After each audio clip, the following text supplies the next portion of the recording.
Hi everyone! So I thought I would attempt a chocolate Yule log, so if you are interested, keep on watching. So I've roughly cut a bit of cardboard. So this is just over 3 inches by 8 inches. It's just again, you could probably use a toilet roll tube, I just don't have any in here. All I've done is just sort of like rolled it up into a ball just so you can sort of like manipulate your cardboard a lot more. And then what I'm going to do is glue gun this bottom part here. That will give me the shape. So if your toilet roll tubes aren't big enough, you can just get a strip of cardboard. Just make sure that you manipulate it just to get the shape. Bring it back out. And then I'm just going to glue gun this part on at the bottom. So once you've glued the bottom part down, obviously a Yule log does have all the effect on the top. So what I'm going to do is use my glue gun, just move it over here, and I'm just going to start creating some lines on the top of the log. Then I'm going to repeat the process on the other side. That's just going to give it some texture when we start painting. So once your glue is dry, the next part is we're going to use a bamboo skewer. This is going to do 2 things. 1, it's going to strengthen up the circle inside, and 2, it's going to give us a handle for when we start painting. So make yourself a little hole. Make sure that the bamboo skewer is the flat edge that you put in. And then keeping the shape of the circle, I'm just going to pop a glue gun on the top of here and then pop that inside my circle like this. I've also popped some glue just on the inside. It doesn't matter what your inside looks like because you're not going to see it. And then at the top. So just let that dry and then we're going to start painting. So we need to make quite a thick mixture. If you was just to pop your acrylic paint just on this, it will look very bland and look like you've painted it. So I want to create more of like the chocolate effect. You could cover yours in clay or your polyfiller. I just want to show you some different crafts when I do work with cardboard. So to thicken it up, you're going to need some builder's cork. And then I have chosen these 2 colours. So I've gone for burnt amber and chocolate brown. So I'm just going to pop some of this into a mixing pot and add these 2 colours and give it all a good mix. So there's no right or wrong way to sort of like mix this. Obviously you want to keep it thick, so the more paint you add into this builder's cork, the more sloppy it's going to get. So I've added, you know, maybe a tablespoon's worth for now, because we can always add some more. I'm going to go in with the chocolate brown and then some burnt amber. You might want to do yours pink.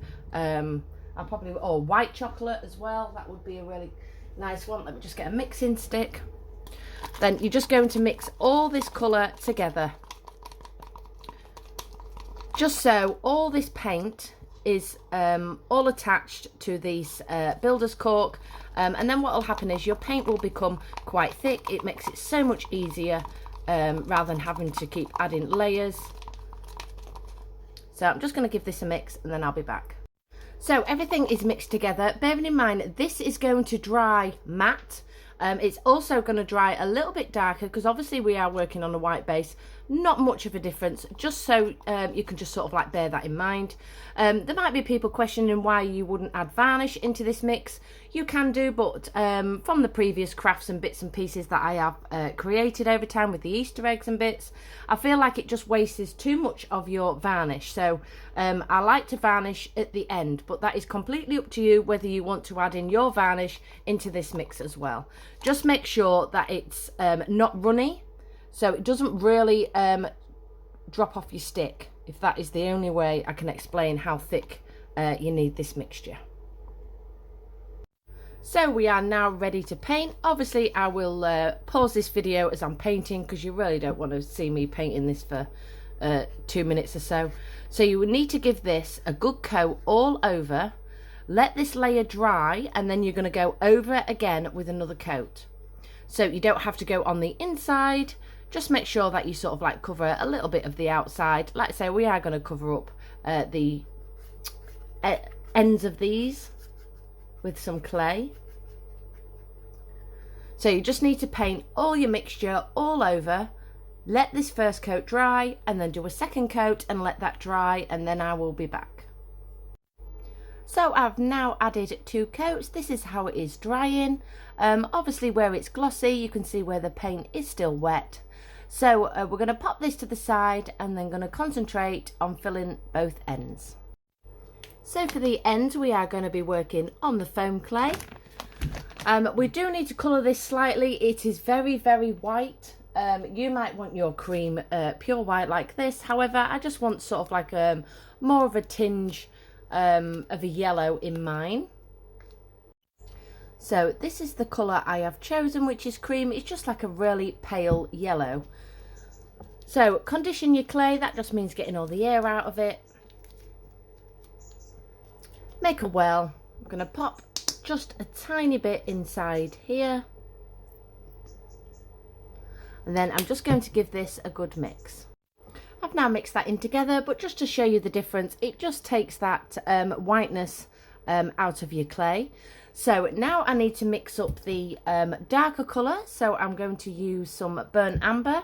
Again, using the white foam clay, making a well, popping a couple of drops of the burnt amber inside the clay. And then again, I'm going to give it a mix. So I've mixed in my burnt amber. It will only lift to a certain colour with it being a white base. However, don't worry, this just gives us a base to work on, just so we can paint it afterwards when everything is together.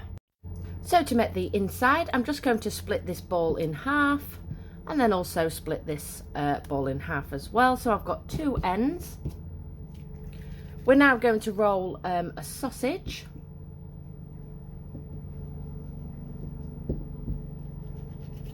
And another sausage. Don't worry so much about getting them even. It just adds to the effect. So I don't want mine sausages even. You can if you want a perfect swirl. And I'm just now going to start flattening down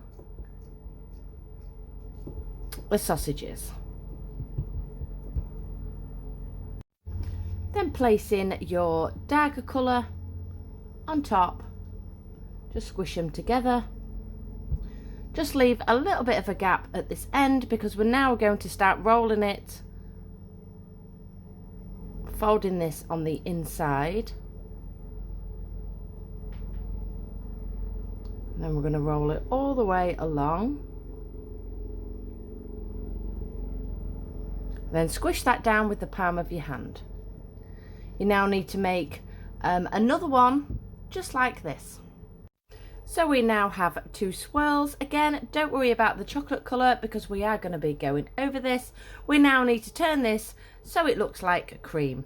So I'm going to upload part 2 after this video.